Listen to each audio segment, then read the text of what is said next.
Ahojte a vitajte pri dnešnej epizóde. Dnes sa spoločne pozrieme na networking a taktiež aj na to, ako ti môže zmeniť kariéru. Tak bez zbytočných omáčok poďme na to. Predstav si jednu situáciu.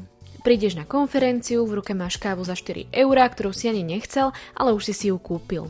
Postavíš sa do rohu miestnosti, cítiš sa trošku trápne, že nikoho nepoznáš, tak vytiahneš mobil a predstieraš, že práve riešiš extrémne dôležitý e-mail. V skutočnosti len tak ťukáš do mobilu a čakáš, kedy sa to celé skončí. Ak ste sa v tom našli, gratulujem. Práve ste absolvovali networking spôsobom, akým ho robí väčšina ľudí. Dnes sa ale pozrieme na to, prečo networking vôbec nie je o trápnych smalltalkoch, vizitkách, ani o tom, že musíš byť extrovert. A hlavne, ako sa vďaka nemu dostať k príležitostiam, ktoré sa na pracovných portáloch častokrát neobjavia. Slovo networking má podľa mňa strašne zlý marketing.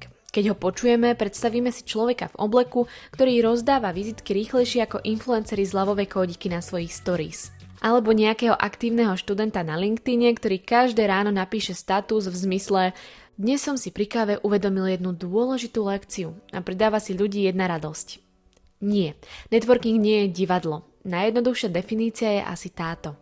Je to budovanie vzťahov s ľuďmi, od ktorých sa môžeš niečo naučiť a ktorým vieš aj ty časom priniesť nejakú hodnotu. Všimni si, že tam nie je nič o tom, že musíš niekoho presvedčiť, zapôsobiť alebo si vypýtať prácu. Samotné slovo networking vôbec nevzniklo vo svete HR. Vzniklo z dvoch anglických slov. Net, teda sieť, a work, teda práca alebo fungovanie. Inými slovami ide o budovanie siete vzťahov. Ale práve tam robí väčšina študentov jednu zásadnú chybu. Snažia sa silou mocou nazbierať kontakty namiesto toho, aby budovali vzťahy a dôveru. A to je presne dôvod, prečo im networking často neprináša žiadne príležitosti. Možno si teraz hovoríš, dobre, ale na čo mi to vlastne je? Na to, že najlepšie príležitosti niekedy nenájdeš len tak medzi ponukami práce na internete. Predstav si manažera, ktorý hľadá stážistu. Čo spraví ako prvé? Napíše pracovný inzerát? Možno, ale ešte predtým sa častokrát dopýta kolegov, či nepoznajú niekoho šikovného. A presne tam začína networking.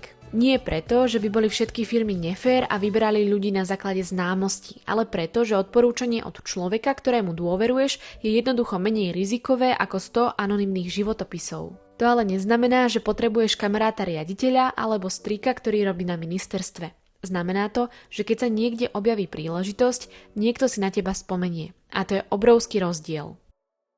Poďme rozbiť pár mýtov. Networking je len pre extrovertov.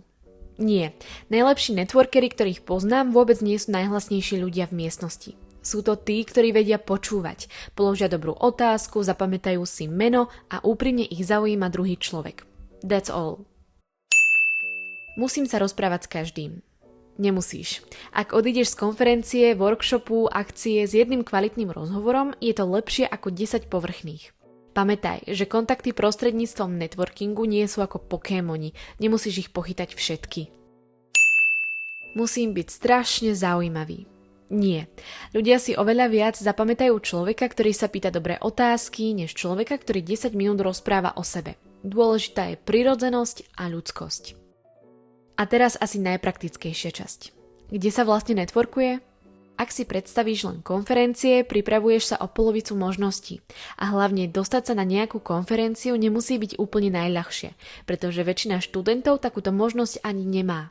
Networking sa deje na kariérnych veľtrhoch, workshopoch, eventoch, na hackatonoch, v študentských organizáciách, na dobrovoľníckych aktivitách, na odborných prednáškach, na LinkedIne, na sociálnych sieťach, ale pokojne aj po skončení podcastu, keď napíšeš hosťovi správu, že ťa niečo zaujalo. Nie je to len dané miesto, je to situácia, kde sa stretávajú ľudia s podobným záujmom. A teraz otázka za milión. Ako začať rozhovor bez toho, aby to bolo trápne? Prosím, hlavne nezačínaj vetu tak čo robíš? To znie ako pracovný pohovor. Namiesto toho skús niečo, čo upúta pozornosť. Čo vás priviedlo na túto akciu? Prednáška bola zaujímavá. S čím ste najviac súhlasili, prípadne nesúhlasili? Vidím, že robíte v marketingu. Ako ste sa k tomu dostali? Vyzerá to tak, že vás práca baví. Máte pre mňa nejaké odporúčanie?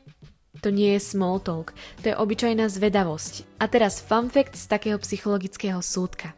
Ľudia o sebe vo všeobecnosti radi rozprávajú, čo ti vlastne v tomto prípade celkom hrá do karát.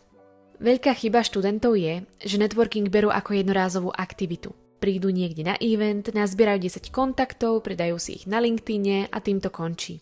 To nie je networking, to je digitálne skladovanie ľudí.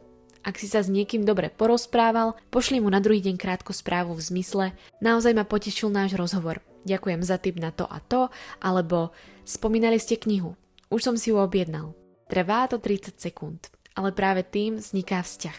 A ešte jedna chyba. Veľa ľudí sa ozve až vtedy, keď niečo potrebuje. Prosím vás, nemáte pre mňa stáž? To je ako keby ti raz za 5 rokov zavolal bratranec, ktorého si nevidel od základnej školy a prvá veta by bola: požičaj mi 500 eur.